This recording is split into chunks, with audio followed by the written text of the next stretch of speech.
Good morning students. ഇന്ന് നമ്മൾ പഠിക്കാൻ പോകുന്നത് എർത്ത്സ് മാഗ്നറ്റിസം. നമുക്കറിയാം, കഴിഞ്ഞ ക്ലാസ്സിൽ നമ്മൾ കണ്ടു എർത്ത് എന്ന് പറയുന്ന ഒരു വലിയ മാഗ്നറ്റ് ആണ്. എർത്തിന് നോർത്ത് പോളും സൗത്ത് പോളും ഉണ്ട്.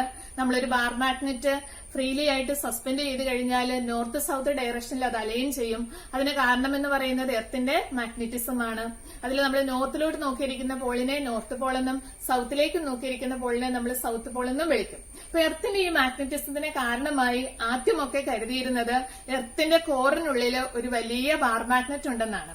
അപ്പൊ ഈ ബാർ മാഗ്നറ്റിന്റെ നോർത്ത് പോളാണ് നമ്മൾ എർത്തിന്റെ നോർത്ത് പോൾ എന്നും ബാർ മാഗ്നറ്റിന്റെ സൗത്ത് പോളിനെ നമ്മൾ എർത്തിന്റെ സൗത്ത് പോളും എന്നും ഒക്കെ അന്ന് കരുതിയിരുന്നു. എന്നാൽ നമുക്കറിയാം, കോറിനുള്ളിലേക്ക് ചെല്ലുമ്പോഴേ ടെമ്പറേച്ചർ കൂടുതലാണ്. ടെമ്പറേച്ചർ കൂടുന്നതനുസരിച്ച് എന്താവും, മാഗ്നറ്റിക് പ്രോപ്പർട്ടി നഷ്ടപ്പെടും. അപ്പൊ ഈ എക്സ്പ്ലനേഷൻ തൃപ്തികരമല്ല. എന്നാൽ എർത്തിന്റെ മാഗ്നറ്റിസത്തെ കുറിച്ചുള്ള ഏറ്റവും ലേറ്റസ്റ്റ് ആയിട്ടുള്ള പഠനങ്ങൾ പറയുന്നത് എർത്തിന്റെ കോറിനുള്ളിൽ പലതരത്തിലുള്ള മെറ്റൽസ് ഉണ്ട്. അതായത് കൊബാൾട്ട്, അയൺ, നിക്കൽ അങ്ങനെയുള്ള പല മെറ്റൽസ് എർത്തിന്റെ കോറിനുള്ളിലുണ്ട്. ആ ഹൈ ടെമ്പറേച്ചറിൽ ഈ മെറ്റൽസ് മോൾട്ടൺ സ്റ്റേജിലായിരിക്കും. മോൾട്ടൺ സ്റ്റേജിലുള്ള മെറ്റൽസ് ഫ്ലോ ചെയ്യാൻ തുടങ്ങും. മെറ്റൽസ് ഫ്ലോ ചെയ്യുമ്പോൾ അയോൺസ് ആയിട്ട് മാറും. ചാർജ്ഡ് പാർട്ടിക്കിൾസ് ആണ്. അത് ഫ്ലോ ചെയ്യാൻ തുടങ്ങും. അങ്ങനെ ഫ്ലോ ചെയ്യുമ്പോൾ അവിടെ ഇലക്ട്രിക് കറന്റ് പ്രൊഡ്യൂസ് ചെയ്യും. ഇങ്ങനെ പ്രൊഡ്യൂസ് ചെയ്യുന്ന ഇലക്ട്രിക് കറന്റ് ആണ് എർത്തിന്റെ മാഗ്നറ്റിസത്തിന് കാരണമായിട്ട് പറയുന്നത്. അപ്പൊ നമുക്കറിയാം, ഈ ഇലക്ട്രിക് കറന്റ്സ് എർത്തിനുള്ളിലാണ്. എർത്ത് റൊട്ടേറ്റ് ചെയ്യുന്നുണ്ട്. അപ്പം ഇത് സർക്കുലേറ്റിംഗ് കറന്റ് ആണ്. ഈ സർക്കുലേറ്റിംഗ് കറന്റ് എർത്തിന് ചുറ്റും ഒരു മാഗ്നറ്റിസം പ്രൊഡ്യൂസ് ചെയ്യുന്നു. അപ്പൊ ഈ എഫക്റ്റിന് പറയുന്ന പേരാണ് dynamo effect. Dynamo effect. Dynamo effect ആണ് എർത്തിന്റെ മാഗ്നറ്റിസത്തിന് കാരണമാകുന്നത്. This is due to the electric current produced by the convective motion of molten metallic fluids in the outer core of the earth.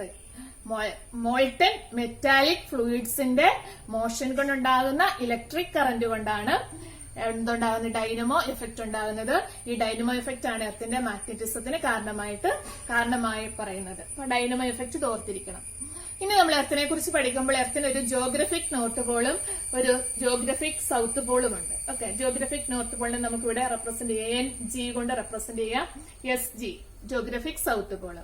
അതുപോലെ തന്നെ ഒരു മാഗ്നറ്റിക് നോർത്ത് പോളും മാഗ്നറ്റിക് സൗത്ത് പോളും ഉണ്ട്. ഇത് രണ്ടും സെയിം അല്ല, ഒരല്പം ആംഗിളിന്റെ ഡിഫറൻസ് ഉണ്ട്. ഇതാണ് ജിയോഗ്രഫിക് നോർത്ത് പോളെങ്കിൽ നമുക്ക് ജിയോഗ്രഫിക് മാഗ്നറ്റിക് നോർത്ത് പോൾ ഇങ്ങനെയാണ്. ഇത് ഇവിടെ ആയിരിക്കും. ഇതായിരിക്കും മാഗ്നറ്റിക് സൗത്ത് പോള്. അതിനെ നമുക്ക് NM കൊണ്ടും SM കൊണ്ടും റെപ്രസെന്റ് ചെയ്യാം. അപ്പൊ ഇത് എന്താണ്, ഒരു ആംഗിളിന്റെ ഡിഫറൻസ് ഉണ്ട് ഇവര് തമ്മിൽ. അപ്പൊ ഈ ജിയോഗ്രഫിക് മെറീഡിയൻ, മാഗ്നറ്റിക് മെറീഡിയൻ എന്ന് പറയുന്ന രണ്ട് ടേമും കൂടി നമ്മൾ പരിചയപ്പെട്ടിരിക്കണം എർത്തിന്റെ മാഗ്നറ്റിസത്തെ കുറിച്ച് പഠിക്കുമ്പോൾ.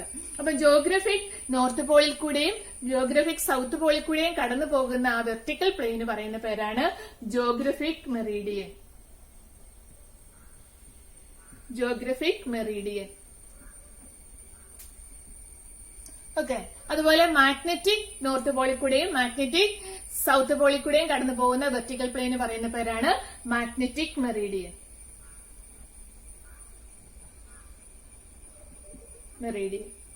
A vertical plane passing through geographic north pole and geographic south pole is called geographic meridian, and a vertical plane passing through magnetic north pole and magnetic south pole is called magnetic meridian. ഇത് രണ്ടും തമ്മിലുള്ള angle എന്ന് പറയുന്നത്, ഇതുണ്ടാക്കുന്ന angle എന്ന് പറയുന്നത് 11.3 ഡിഗ്രിയാണ്. അപ്പൊ dynamo effect, Geographic Meridian, magnetic Meridian. Okay, ഇനി എർത്തിന്റെ മാഗ്നറ്റിസത്തിനെ കുറിച്ച് സ്റ്റഡി നടത്താനായിട്ട് നമ്മൾ യൂസ് ചെയ്യുന്ന പാരാമീറ്റേഴ്സ് ആണ്. 3 പാരാമീറ്റേഴ്സ് നമ്മൾ പഠിക്കണം. അതാണ് ഒന്നാമത്തെ 3 പാരാമീറ്റേഴ്സ് ആണുള്ളത്. First one declination. ഡിക്ലിനേഷൻ എന്ന് പറയുന്നത് angle between Geographic Meridian and magnetic Meridian. ഇതിനെ നമ്മൾ റെപ്രസെന്റ് ചെയ്യുന്നത് D കൊണ്ടാണ്, ക്യാപിറ്റൽ ലെറ്റർ D കൊണ്ടാണ്. അപ്പൊ ഫസ്റ്റ് ടേം ആണ് declination. Declination at a place is the angle between geographic meridian and magnetic meridian at a place. Okay, represent ചെയ്യുന്ന letter ആണ് D. അടുത്ത രണ്ടാമത്തെ ടേം ആണ് ഇൻക്ലിനേഷൻ. ഇൻക്ലിനേഷൻ അല്ലെങ്കിൽ നമ്മൾ അതിനെ ആംഗിൾ ഓഫ് ഡിപ്പ് എന്ന് പറയും. Angle of dip. ഇതിനെ റെപ്രസെന്റ് ചെയ്യുന്ന ലെറ്റർ ആണ് I കൊണ്ടാണ്, ക്യാപിറ്റൽ ലെറ്റർ I കൊണ്ടാണ് റെപ്രസെന്റ് ചെയ്യുന്നത്.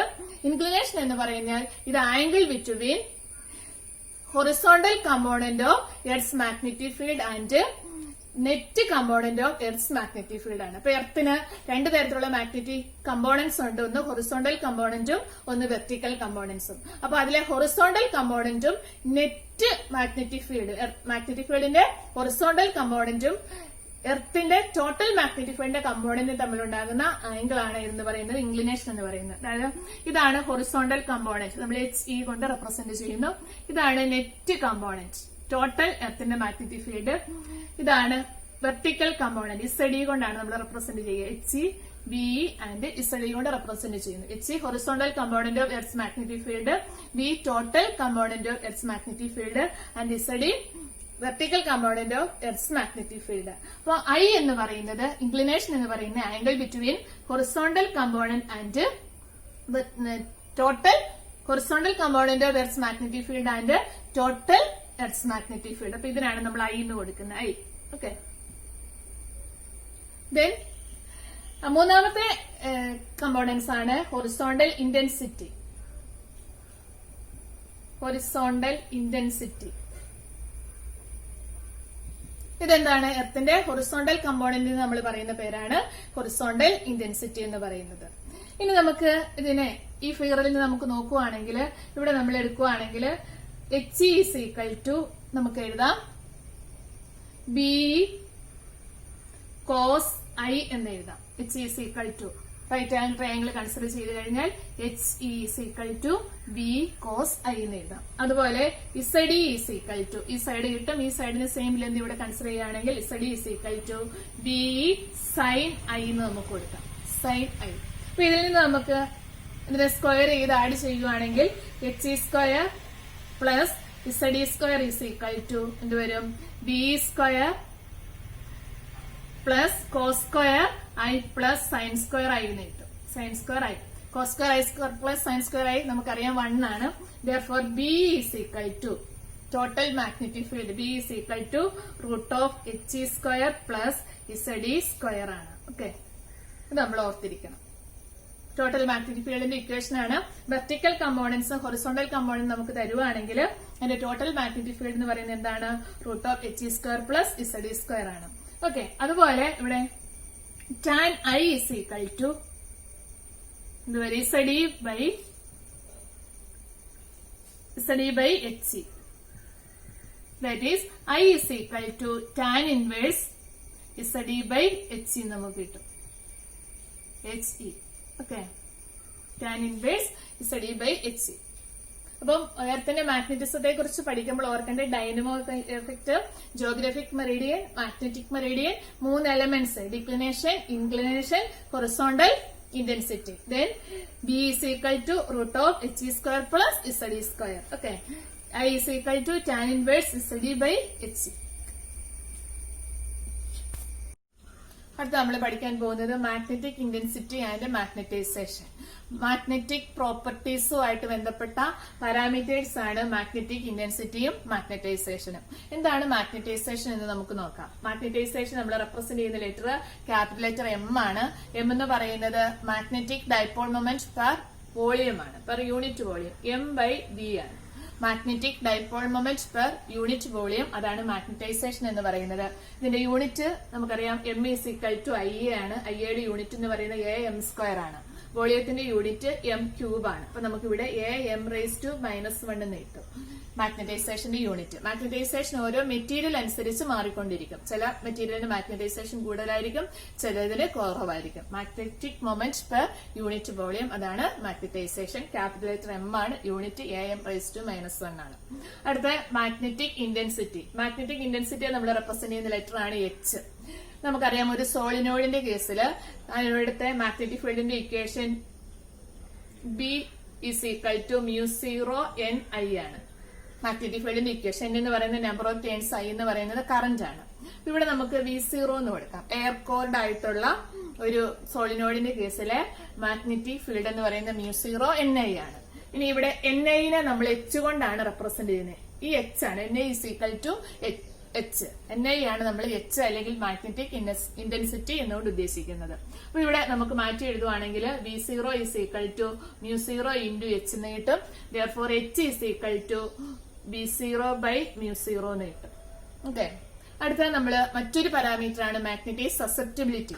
മാഗ്നറ്റിക് സസെപ്റ്റിബിലിറ്റി നമുക്ക് തരുന്നത് മാഗ്നറ്റിക് ഇന്റൻസിറ്റിയും മാഗ്നറ്റൈസേഷനും തമ്മിലുള്ള റേഷ്യോ ആണ് മാഗ്നറ്റിക് സസെപ്റ്റിബിലിറ്റി എന്ന് പറയുന്നത്. അപ്പൊ psi is equal to magnetisation by magnetic intensity, that is M/H എന്ന് നമുക്ക് എഴുതാം. അപ്പൊ 3 parameters: magnetisation, magnetic intensity and magnetic susceptibility.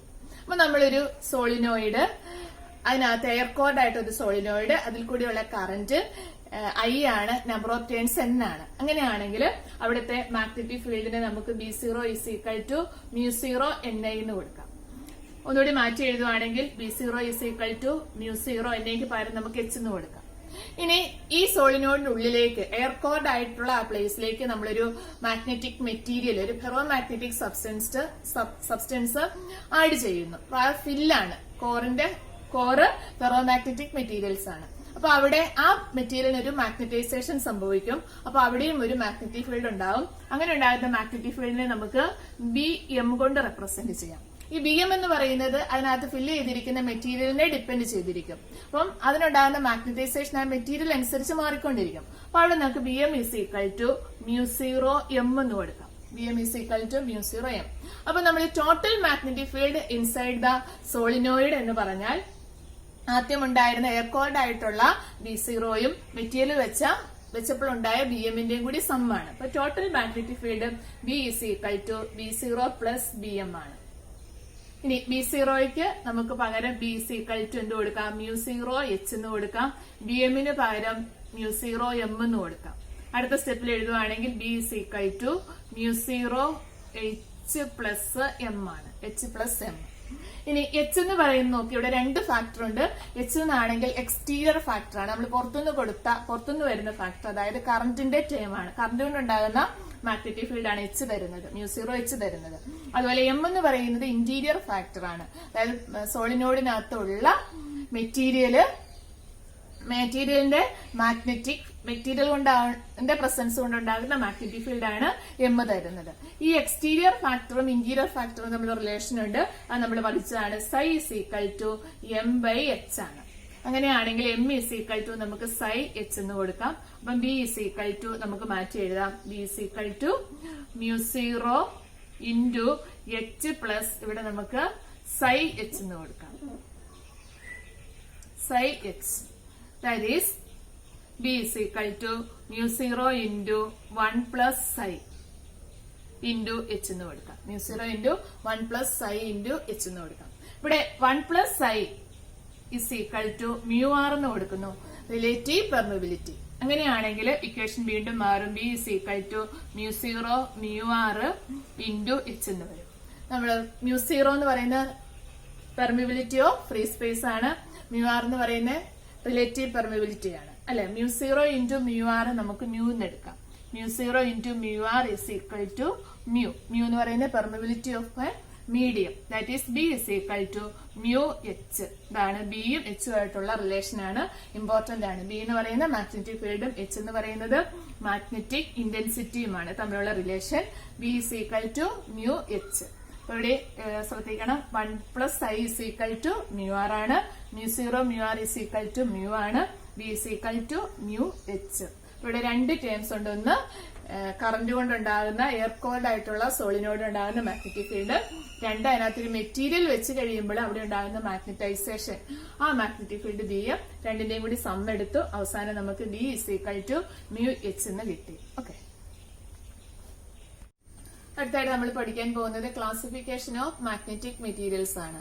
Magnetic property അനുസരിച്ച് മെറ്റീരിയൽസിനെ 3ആയി തിരിച്ചിരിക്കുന്നു: diamagnetic materials, paramagnetic materials and ferro magnetic materials. അപ്പൊ ഇതിൽ ആദ്യം നമ്മൾ പഠിക്കാൻ പോകുന്നത് ഡയാമാഗ്നറ്റിക് മെറ്റീരിയൽസ് ആണ്. മാഗ്നറ്റിക് പ്രോപ്പർട്ടി ഏറ്റവും കുറഞ്ഞ മെറ്റീരിയൽസ് ആണ് ഡയാമാഗ്നറ്റിക് മെറ്റീരിയൽസ്. ഡയാമാഗ്നറ്റിക് മെറ്റീരിയൽസിനെ നമ്മളൊരു എക്സ്റ്റേണൽ മാഗ്നറ്റിക് ഫീൽഡിൽ വെക്കുകയാണെങ്കിൽ അവിടെ ഒരു വീക്ക് റിപ്പൾഷൻ ആയിരിക്കും ഉണ്ടാവുക. ഡയാമാഗ്നറ്റിക് മെറ്റീരിയലിന്റെ ആറ്റംസ് നമ്മൾ എടുക്കുകയാണെങ്കിൽ അവിടുത്തെ net dipole moment, net magnetic moment എന്ന് പറയുന്നത് 0 ആയിരിക്കും. അപ്പൊ ഈ ഡയാമാഗ്നറ്റിക് മെറ്റീരിയൽസിനെ നമ്മൾ ഒരു എക്സ്റ്റേണൽ മാഗ്നറ്റിക് ഫീൽഡിൽ വെച്ച് കഴിഞ്ഞാൽ അവിടെ സെയിം ഡയറക്ഷനിലുള്ള മാഗ്നറ്റിക് മൊമെന്റ് സ്ലോ ഡൗൺ ആവും. ഫീൽഡിന്റെ സെയിം ഡയറക്ഷനിലുള്ള മാഗ്നറ്റിക് മൊമെന്റ് സ്ലോ ഡൗൺ ആവുകയും ഓപ്പോസിറ്റ് ഡയറക്ഷനിലുള്ള മാഗ്നറ്റിക് മൊമെന്റ് സ്പീഡപ്പ് ആവുകയും ചെയ്യും.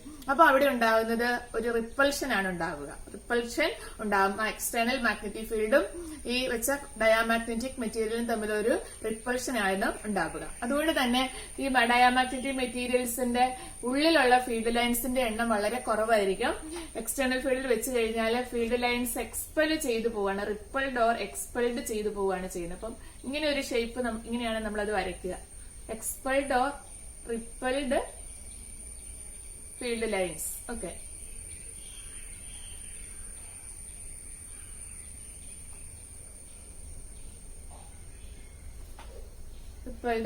ഇങ്ങനെയായിരിക്കും ഫീൽഡ് ലൈൻസ് ഡയാമാഗ്നറ്റിക് മെറ്റീരിയൽസിൽ ഉണ്ടാവുക. അതുപോലെ ഒരു ഡയാമാഗ്നറ്റിക് മെറ്റീരിയൽസിനെ നമ്മൾ നോൺ യൂണിഫോം ഫീൽഡിൽ വെക്കുകയാണെങ്കിൽ അത് സ്ട്രോങ്ങർ ടു വീക്കറിലോട്ട് മൂവ് ചെയ്യും. സ്ട്രോങ്ങർ ടു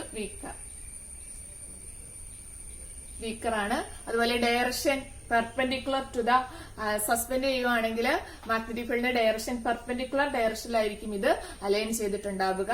അതുപോലെ ടെമ്പറേച്ചറിനെ ഡിപ്പെൻഡ് ചെയ്യുന്നില്ല. ടെമ്പറേച്ചർ ഇൻഡിപെൻഡന്റ് ആണ്. ഇൻഡിപെൻഡന്റ് ആണ്. ഇവിടെ സസെപ്റ്റിബിലിറ്റി എന്ന് പറയുന്നത് സ്മോൾ ആൻഡ് നെഗറ്റീവ് ആണ്. സസെപ്റ്റിബിലിറ്റി വളരെ സ്മോൾ ആണ്, അതിന്റെ കൂടെ അത് നെഗറ്റീവ് ആണ്. 0-നേക്കാളും കുറവായിരിക്കും സസെപ്റ്റിബിലിറ്റി. സ്മോൾ ആൻഡ് നെഗറ്റീവ് വരും.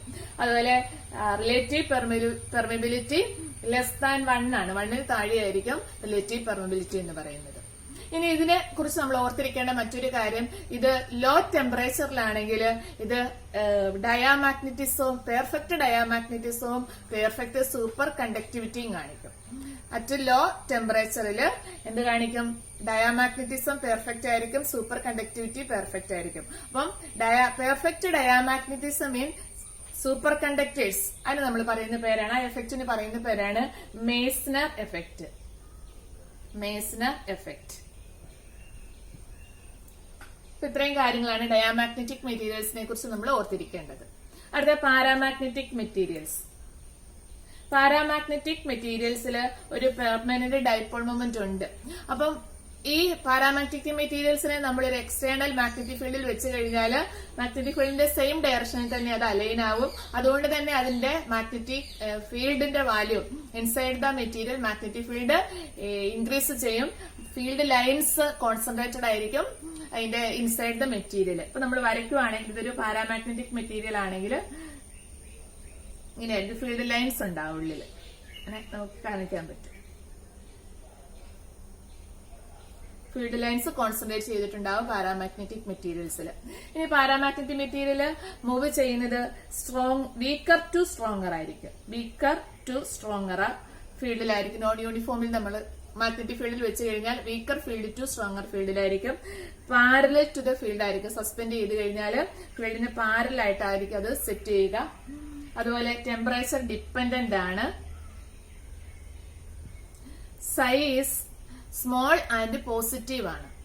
സൈയുടെ വാല്യൂ സ്മോൾ ആണ്, അക്കൂടെ എന്താണ് പോസിറ്റീവ് ആണ്. Then mu r is greater than 1 ആണ്. Mu r is greater than 1 വരും. ടെമ്പറേച്ചർ ഡിപ്പെൻഡന്റ് ആണ്. ലൈൻസ് ഇങ്ങനെയാണ് പാരാമാഗ്നറ്റിക് മെറ്റീരിയൽ കിട്ടുക. ഇനി ഇവിടെ നമ്മൾ ഓർത്തിരിക്കേണ്ട ഒരു കാര്യം ക്യൂരീസ് ലോ ആണ്. ക്യൂരീസ് ലോ പറയുന്നത് paramagnetic material, the magnetization is inversely proportional to the absolute temperature. Magnetization M is equal to CV0 by T എന്ന് നമുക്ക് കൊടുക്കാം. Magnetization is inversely proportional to absolute temperature. ഇവിടെ നമ്മൾ ഒരു h കൊണ്ട് divide ചെയ്യുവാണെങ്കിൽ നമുക്ക് കിട്ടും M/H is equal to CV0 by HT എന്ന് കിട്ടും. ഓക്കെ, M/H എന്ന് പറയുന്നത് എന്താണ്? Psi ആണ്. Psi is equal to C V0 by H എന്ന് പറയുന്നത് നമുക്കറിയാം μ0 ആണ്. μ0 by T എന്ന് കിട്ടും. അപ്പൊ ഇതിൽ നിന്ന് നമുക്ക് മനസ്സിലാകും Psi inversely proportional to temperature ആണ്. അല്ലെങ്കിൽ ഇവിടെ മാഗ്നറ്റൈസേഷൻ എന്ന് പറയുന്നത് ഇൻവേഴ്സ്ലി പ്രൊപ്പോർഷണൽ ടു ടെമ്പറേച്ചർ ആണ്. അതായത് ഒരു മെറ്റീരിയലിന്റെ മാഗ്നറ്റൈസേഷന് ഡിപ്പെൻഡ് ചെയ്യുന്നത് സൈയെയും μ0നെയും മാത്രമല്ല അതിന്റെ ടെമ്പറേച്ചറിനെയും കൂടി അത് ഡിപ്പെൻഡ് ചെയ്യുന്നുണ്ട്. ഇപ്പൊ ടെമ്പറേച്ചറിന്റെ വാല്യൂ കുറയുന്നതനുസരിച്ച് മാഗ്നറ്റൈസേഷൻ കൂടും. ഒരു സെർട്ടൈൻ ടെമ്പറേച്ചറിൽ അത് മാക്സിമം ആകും. മാക്സിമം ആയി കഴിഞ്ഞാൽ പിന്നെ ക്യൂരിയസ് ലോയ്ക്ക് അവിടെ ഒരു എക്സിസ്റ്റൻസ് ഇല്ല. ക്യൂരിയസ് ലോ പറയുന്നത് magnetisation of a paramagnetic material is inversely proportional to the absolute temperature. ഇവിടെ ഓർത്തിരിക്കേണ്ടത് പാരാമാഗ്നറ്റിക് മെറ്റീരിയലിൽ പെർമനന്റ് ഡൈപോൾ മൊമെന്റ് ഉണ്ട്. ഫീൽഡ് ലൈൻസ് മാഗ്നറ്റിക് ഫീൽഡിൽ വെച്ച് കഴിഞ്ഞാൽ ഫീൽഡിന്റെ സെയിം ഡയറക്ഷനിൽ അത് ഡൈപോൾ മൊമെന്റ്സ് സെറ്റ് ആവും. അതുകൊണ്ട് തന്നെ മെറ്റീരിയലിലെ ഫീൽഡ് സ്ട്രെങ്ത് ഇൻക്രീസ് ചെയ്യും. ഫീൽഡ് ലൈൻസ് കോൺസെൻട്രേറ്റ് ചെയ്തിട്ടുണ്ട് മെറ്റീരിയലില്. അതുപോലെ ഫ്രീ ആയിട്ട് മൂവ് ചെയ്യുവാണെങ്കിൽ വീക്കർ ടു സ്ട്രോങ്ങർ ഫീൽഡിലോട്ടായിരിക്കും ഒരു നോൺ യൂണിഫോം മാഗ്നറ്റിക് ഫീൽഡിൽ വെച്ച് കഴിഞ്ഞാൽ മൂവ് ചെയ്യുക. പിന്നെ ഫ്രീ ആയിട്ട് സസ്പെൻഡ് ചെയ്താൽ മാഗ്നറ്റിക് ഫീൽഡിന് പാരലായിട്ട് ആയിരിക്കും അലൈൻ ചെയ്തിട്ടുണ്ടാവുക. പിന്നെ ടെമ്പറേച്ചർ ഡിപ്പെൻഡന്റ് ആണ്.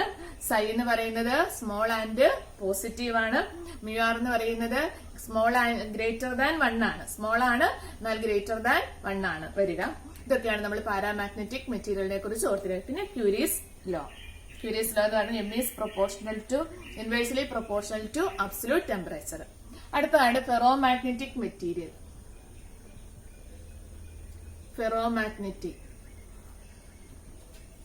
മാഗ്നറ്റിസം ഏറ്റവും കൂടിയ മെറ്റീരിയൽസ് ആണ് ഫെറോമാഗ്നറ്റിക് സബ്സ്റ്റൻസസ്. ഫെറോമാഗ്നറ്റിക് സബ്സ്റ്റൻസ് ആണ് നമ്മൾ സാധാരണഗതിയിൽ ഒരു മാഗ്നറ്റ് ഉണ്ടാക്കാൻ വേണ്ടി നമ്മൾ യൂസ് ചെയ്യുന്നത്. ഒരു ആർട്ടിഫിഷ്യൽ ആയിട്ട് ഒരു മാഗ്നറ്റ് ഉണ്ടാക്കാൻ വേണ്ടി നമ്മൾ യൂസ് ചെയ്യുന്നപ്പോൾ ഫെറോമാഗ്നറ്റിക് മെറ്റീരിയൽസ് ആണ്.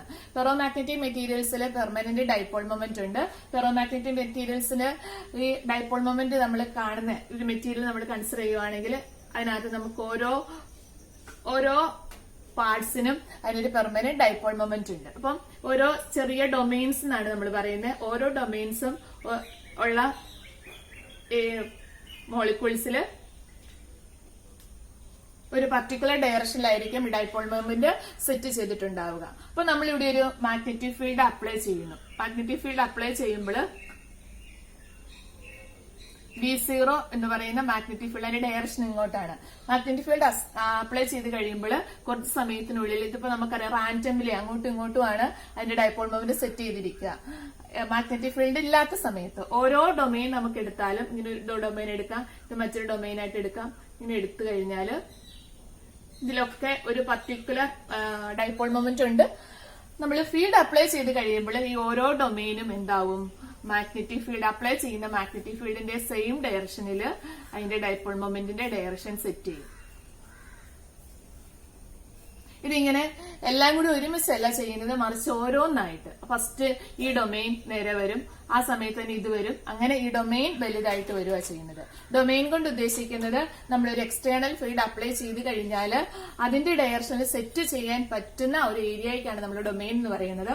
നമ്മൾ കൺസിഡർ ചെയ്യുന്ന 1 millimeter വലിപ്പവും 10⁻11 ആറ്റംസും ഉള്ള ഒരു റീജിയൻ, അതിനാണ് നമ്മൾ ഒരു ഡൊമെയിൻ എന്ന് പറയുന്നത്. അത്രയും മാക്സിമം വന്നാൽ 1 millimeter സൈസും 10⁻11 ആറ്റംസ് പ്രസന്റ് ചെയ്യുന്ന ഒരു റീജിയനെയാണ് നമ്മൾ ഡൊമെയിൻ എന്ന് പറയുന്നത്. അപ്പോൾ ഫസ്റ്റില് ഇതൊരു ഡൊമെയിൻ ആണ് ഇരിക്കുന്നത്. അത് എന്താണ്, ഫീൽഡ് അപ്ലൈ ചെയ്യുമ്പോൾ ഫീൽഡിന്റെ ഡയറക്ഷനിലേക്ക് ഈ ഡൊമെയിൻ മാറും, അതേപോലെ തന്നെ ഈ ഡൊമെയിനും മാറും. ഇത് കഴിഞ്ഞിട്ട് ഈ 2 ഡൊമെയിൻസ് ഒന്നിച്ചാണ് ഇത് ഡൊമെയിന് വലുതായിക്കൊണ്ടിരിക്കും. ഇതാണ് ഫെറോമാഗ്നറ്റിക് മെറ്റീരിയൽസിൽ സംഭവിക്കുന്നത്. ഫെറോമാഗ്നറ്റിക് മെറ്റീരിയൽ ആണ് ഏറ്റവും സ്ട്രോങ്ങർ ആയിട്ടുള്ള മാഗ്നറ്റിക് മെറ്റീരിയൽ ആണ് ഫെറോമാഗ്നറ്റിക് മെറ്റീരിയൽ. ഒരു എക്സ്റ്റേണൽ ഫീൽഡിൽ വെച്ച് കഴിഞ്ഞാൽ ഒരു സ്ട്രോങ് അട്രാക്റ്റീവ് ഫോഴ്സ് ആയിരിക്കും ഫെറോമാഗ്നറ്റിക് മെറ്റീരിയൽ ഉണ്ടാവുക. അതുപോലെ സ്ട്രോങ്ങർ ടു വീക്കർ ഫീൽഡിലോട്ടായിരിക്കും ഇത് മൂവ് ചെയ്യുക. വീക്കർ ടു സ്ട്രോങ്ങർ ഫീൽഡിലോട്ടായിരിക്കും. പാരാമാഗ്നറ്റിസത്തിന്റെ എല്ലാ പ്രോപ്പർട്ടീസും ആണ് ഇത് കാണിക്കുന്നത്. കുറച്ചും കൂടി ഹൈ ആയിരിക്കും എന്നേ ഉള്ളൂ. Weaker to stronger field stronger ആണ്. അതുപോലെ പാരലൽ ടു ദ ഫീൽഡ് ആയിരിക്കും. മാഗ്നറ്റിക് ഫീൽഡിന് പാരലൽ ആയിട്ടായിരിക്കും ഉണ്ടാകുന്ന. ടെമ്പറേച്ചർ ഡിപ്പെൻഡന്റ് ആണ്, ഡിപ്പെൻഡ് ചെയ്യും. സൈ എന്ന് പറയുന്നത് വെരി വെരി ഗ്രേറ്റർ ദാൻ 1 ആണ്. മ്യൂആർ എന്ന് പറയുന്നതും വെരി വെരി ഗ്രേറ്റർ ദാൻ 1 ആണ്. അപ്പോൾ മാഗ്നറ്റിക് മെറ്റീരിയലിനെ തന്നെ നമ്മൾ 2 ആയിട്ട് തിരിച്ചിട്ടുണ്ട്: ഹാർഡ് ഫെറോമാഗ്നറ്റ്സ് ആൻഡ് സോഫ്റ്റ് ഫെറോമാഗ്നറ്റ്സ്. ഹാർഡ് ഫെറോമാഗ്നറ്റ്സ് എന്ന് പറഞ്ഞാൽ എക്സ്റ്റേണൽ മാഗ്നറ്റിക് ഫീൽഡ് റിമൂവ് ചെയ്ത് കഴിഞ്ഞാലും മാഗ്നറ്റിക് പ്രോപ്പർട്ടി കാണിക്കുന്ന മെറ്റീരിയൽസിനെയാണ് നമ്മൾ ഹാർഡ് ഫെറോമാഗ്നറ്റ്സ് എന്ന് പറയുന്നത്. ഫെറോമാഗ്നറ്റ്സ് ഇത് നമ്മള് ഉദാഹരണമാണ് അൽനിക്കോ. അതുപോലെ മാഗ്നറ്റിക് ഫീൽഡ് റിമൂവ് ചെയ്ത് കഴിയുമ്പം അതിന്റെ മാഗ്നറ്റിക് പ്രോപ്പർട്ടി നഷ്ടപ്പെടുന്ന ഫെറോമാഗ്നറ്റിക് മെറ്റീരിയൽസ് ഉണ്ട്. അതിന് നമ്മൾ പറയുന്ന പേരാണ് സോഫ്റ്റ് ഫെറോമാഗ്നറ്റ്സ്. അതിന് നമുക്ക് എക്സാമ്പിൾ ആണ് സോഫ്റ്റ് അയൺ. അപ്പൊ ഫെറോമാഗ്നറ്റിസത്തില് നമ്മൾ അതിന്റെ പ്രിൻസിപ്പിൾ എന്ന് പറയുന്നത് ഈ ഡൊമെയിൻ ഫോർമേഷൻ ആണ്. അതായത് പെർമനന്റ് ഡൈപോൾ മൊമെന്റ് അതിന് ഓൾറെഡി ഉണ്ട്. അത് ഓരോ ഡൊമെയിൻസ് ആയിട്ട് അതിന് ഒരു പർട്ടിക്കുലർ പെർമനന്റ് ഡൈപോൾ ആണ് ഉണ്ടായിരിക്കുന്നത്. നമ്മളൊരു ഫീൽഡ് അപ്ലൈ ചെയ്ത് കഴിയുമ്പോൾ ഈ ഡൊമെയിൻസ് ഒക്കെ അപ്ലൈ ചെയ്യുന്ന ഫീൽഡിന്റെ ഡയറക്ഷനിലേക്ക് ഡയറക്റ്റ് ആവും, ആ സെറ്റ് ആവും. അങ്ങനെ ഡൊമെയിൻസുകൾ പതിയെ വലുതാവും. അങ്ങനെ മൊത്തം മെറ്റീരിയലും ഫീൽഡിന്റെ ഡയറക്ഷനിലേക്ക് അതിന്റെ ഡൈപോൾ മൊമെന്റ് വരും. അതിന്റെ മാഗ്നറ്റിക് ഫീൽഡ് വളരെ ഹൈ ആവുകയും ചെയ്യും. അതുകൊണ്ട് തന്നെ ഇവിടെ നമ്മൾ മാഗ്നറ്റിക് ഫീൽഡ് ലൈൻസ് കോൺസെൻട്രേറ്റഡ് ആണ്. ഫീൽഡ് ലൈൻസ് നമുക്ക് വരച്ചു കഴിഞ്ഞാൽ ഇവിടെ വരയ്ക്കാം. Magnetic field lines highly concentrated ആയിരിക്കും ഫെറോ മാഗ്നറ്റിക് മെറ്റീരിയൽസിൽ. അടുത്തടുത്ത് മാഗ്നറ്റിക് ഫീൽഡ് ലൈൻസ് മുട്ടാൻ പാടില്ല കേട്ടോ, മുട്ടരുത്. ലൈൻസ് കോൺസെൻട്രേറ്റഡ് ആയിരിക്കും.